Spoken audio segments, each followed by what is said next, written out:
नमस्कार, मैं सना और आप देख रहे हैं बीएनएम टीवी। क्या अब कुत्तों की भी होगी काउंसलिंग?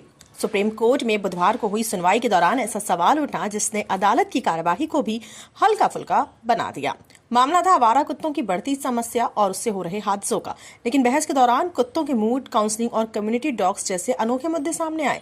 सुनवाई के दौरान जस्टिस विक्रम नाथ ने कहा कि मामला सिर्फ काटने तक सीमित नहीं है। उन्होंने साफ शब्दों में कहा कि कई सड़क हादसे भी इन्हीं आवारा कुत्तों की वजह से होते हैं। अब सोचिए, सुबह सुबह कौन सा कुत्ता किस मूड में है, ये कोई कैसे पहचान सकता है। अदालत में टिप्पणी सुनकर माहौल कुछ हल्का हो गया, लेकिन मुद्दा गंभीर था। वहीं दूसरी ओर सीनियर एडवोकेट कपिल सिब्बल आवारा कुत्तों के पक्ष में खड़े नजर आए। उन्होंने कहा, मंदिरों, सार्वजनिक स्थानों पर जाते समय मुझे कभी किसी कुत्ते ने नुकसान नहीं पहुंचाया। जिस पर अदालत ने तुरंत जवाब दिया, शायद आप भाग्यशाली हैं सर, लेकिन बहुत से लोग रोज काटे जा रहे हैं, बच्चे घायल हो रहे हैं और कहीं कहीं जाने भी जा रही हैं।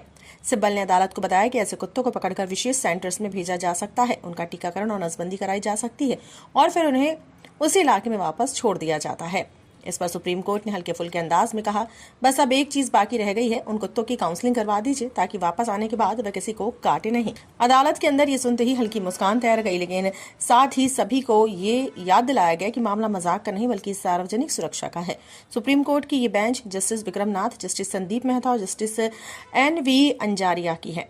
अब तक इस मुद्दे पर 5 बार सुनवाई हो चुकी है। मामला जुलाई 2025 में तब शुरू हुआ था जब दिल्ली में आवारा कुत्तों के काटने और रेबीज संक्रमण पर एक मीडिया रिपोर्ट सामने आई थी। फिलहाल अदालत ने इस विषय पर राज्यों को विस्तृत रिपोर्ट पेश करने को कहा है। अगली सुनवाई में ये स्पष्ट हो सकता है कि कुत्तों के मूड और इंसानों की सुरक्षा के बीच संतुलन कैसे बनाया जाएगा।